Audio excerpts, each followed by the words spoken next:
Hey everyone, today I'm gonna be ranking every single crew member from Directive 8020. I did this video literally seconds ago, but because I'm a fucking dumbass, I forgot to check my OBS, and half the screen was off screen, so you couldn't actually see what I was doing. I love the internet, man. So instead I have my ranking here, and I'm just gonna go over them very quickly. Carter, great fucking character, I love the guy. Not enough screen time. Sims, same thing, she has a little bit more screen time, being that fucking vent jump scare when you're playing as young, and everything around her being an alien, her potential deaths are a lot better than Carter's, unfortunately. Her being sucked out into space is a great death. The Sims recordings, great as well. Williams, I fucking hate the guy's guts. He's a great fucking antagonist, but I don't like him as a person, and that's why he's going down here. If I was ranking them based on how well they work with the plot, up there, but I'm ranking them on everything, and I don't fucking like this guy. Fucking whining like, oh, I fulfilled my purpose, I'm gonna stay and die on the ship now. Shut up. Mitchell, I like him a lot, but he falls a little bit because he is very antagonistic towards Anders. After they find out the twist, because she was replaced. She replaced another guy who died under tragic circumstances. He got fucking assassinated, that's what happened with him. She replaced him. She probably didn't have any idea what was actually going on. She was just along for the ride. And thankfully I got her out. Right above Mitchell, we have just her, Anders. I really like the scene where you can find the imposter, and that goes for all of these three, because they can turn out to be imposters at the very end. That they can be mimics. Speaking of imposters, I just want to mention this. There's a mission you're playing as Isley that's called venting. We're in a vent. Whichever one of you supermassive fucks had such a great idea, you deserve such a fucking promotion, man. That's hilarious. The Among Us references in this game are just over the top. We have venting. They call the mimics the imposters sometimes. The one thing that would have been really funny is that they walk through the scanner, everybody at the same time. It goes red. One life form is like weird.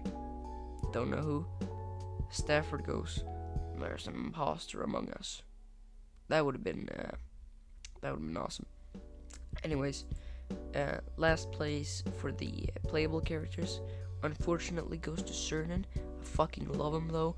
That clue about him having been Salim and him having been the cop on the bridge in Devil in Me, and having been a fucking monk, which I'm gonna make a video directly after this, I think, going over what models I think are gonna be used in the next Supermassive Games Dark Pictures series, because we do know the names of the games. I am 99% sure the next game, I want to say it's gonna be the Intercession, I think it's called. I saw the Butterfly Effect podcast, thought it was gonna be the Craven Man. I kind of agree with that. I reread the clue about Cernan having lived many lives in his dreams.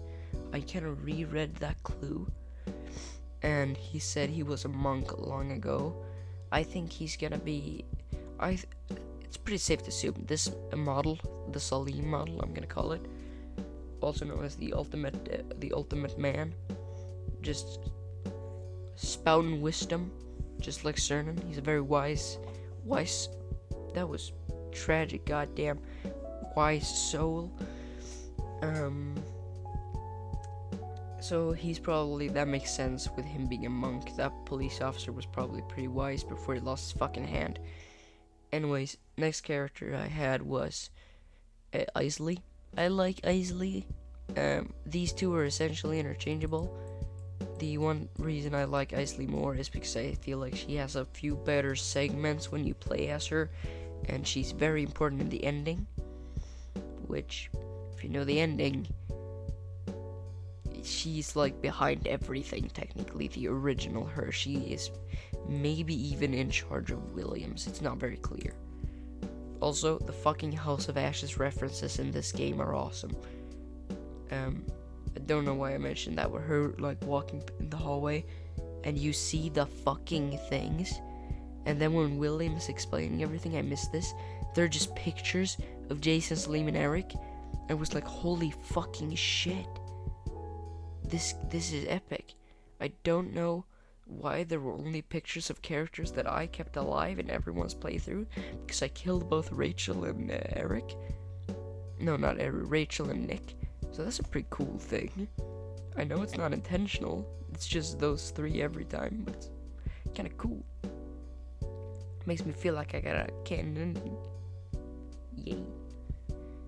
But yeah, I like her more because of her gameplay segments. She has a lot more action-filled segments. He has the Anders one. Still good, but I like her segments more. Then we have Brianna Young. Nothing too special about her. She's the celeb. I like her as an actor. Her and Stafford's dynamic. These two. Great fucking dynamic. Her and Mitchell's dynamic, also very good. Her flashback scenes and technically being the one who saves everyone in the end is what gets her up here. Her being the reason that every one of these bozos, except for Cooper, because she had these two, because they died, for me, actually make it off the godforsaken planet or moon. Is Tau Ceti a moon? I think it was a moon. Or a half planet. Tau Ceti is Pluto or something like that. She's the reason why everyone survived, so props for that. Then we have Cooper. Cooper was my favorite character. Her dynamic with Anders, greatest dynamic in the game. That's another thing that I absolutely fucking love about this game that a lot of people were talking about. They wanted this to be just a crew. They didn't want no fucking romance. The closest thing that we got to romance were these two, I honestly think. Maybe these two. And I think the way it was done was perfect. They're friends, and there doesn't need to be romance in every supermassive game. And if you want to interpret this as romance, though, you probably can. Don't want to talk about the lovey-dovey shit because she died in her arms, man.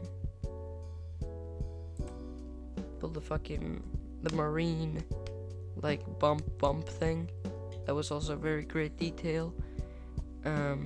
If Cooper had done that with Anders while she was dying, like the marine bump thing they do, I might honestly have started crying. It might sound like it in my original playthrough. Not actually crying. Man, it was close though. I feel so bad for Cooper. I watched it back and now I laugh because I hear myself whimpering like a fucking kid who's dropped his ice cream or some bullshit. And I think that's really funny. But Cooper's death itself, rewatching that was sad. But rewatching myself just, no, this is so sad. That was really funny, honestly, just seeing myself being, honestly, a little bit of a bitch. But then, finally, we have the best character, in my opinion, Stafford. And the reason he's up here, partially, he's a good character. Like, he's a father figure for Young. He and Isley have an amazing dynamic. He and Williams have a cool dynamic as well. He's just a cool character. And the thing that I like about him most is that even if he fucking dies, the story works. No, not if he dies. If he lives his like early deaths, the story works. Unlike characters from previous games like Eric from House of Ashes, when he dies, he becomes a glorified side character. You get 1 or 2 more playable segments as him. The first time he can die, after that it's like you get a lot of segments as him before he can die. Makes a lot of sense, probably. Get a lot of segments as him and Rach. Don't get a lot as Nick, Liam, and Jason. I wonder why. They can die pretty early, that's why. Good job, get a gold star if he gets that. But that's why I love Stafford so much.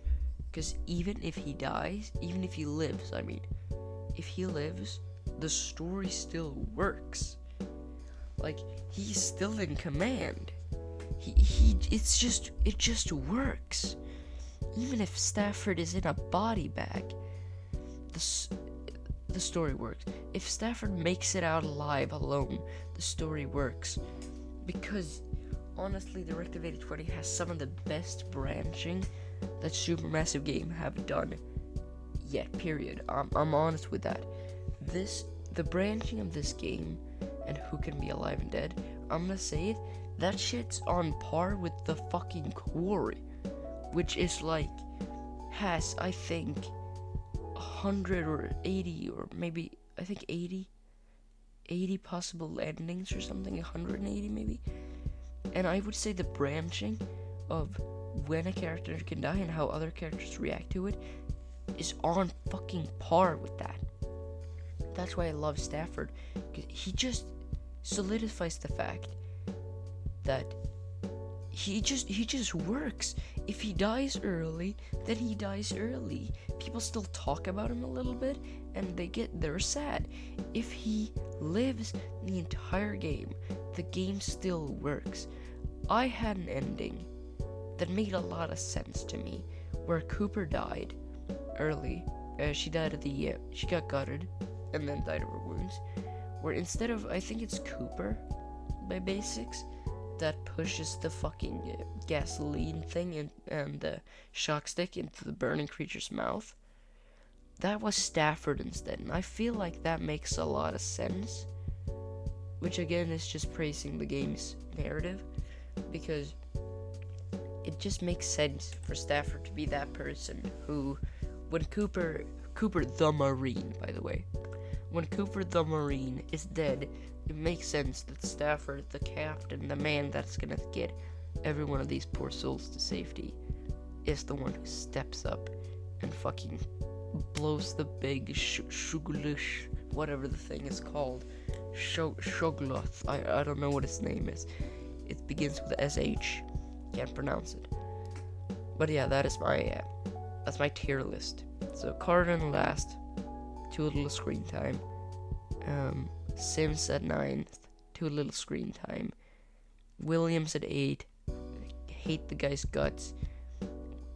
Mitchell at 7, loved him for the first half of the game, became a dick to Anders. Anders at 6, Anders is good. Cernan at 5, I like Cernan, not very fun gameplay. Isley at 4, probably the most theorizable character about, except for maybe Williams. These two feel like you can theorize about a lot. Like, who is actually in charge? Is it Isley or is it William? Does Isley actually know? And it's pretty interesting. But then we have Brianna Young, good character, great in the ending, the original her, saving everyone, like telling them where the shuttle is, and potentially getting them out alive. Great storytelling. Cooper, it's fucking Cooper. She's a Marine. She's got the best friendship, I think. These two, I'd say, have the best dynamic. These two have the best friendship. Second place in friendship. But yeah, they definitely have the best friendship. That's why I love Cooper. And Stafford at number 1. Because even if he lives, he doesn't become a fucking background character. thank you for watching this video. It like 20 minutes have passed, I think. I don't know. Yeah, the first time I tried to record this again, I was a big dum-dum. So yeah, this is my tier list. Did you like my numbering? We have 10 through 4, then we have the walker-up and the runner-up, and then the employee of the cycle. Because it's a cycle, it's cycle 13, I think, if I remember right. Isn't that neat? I'm gonna shut the fuck up and like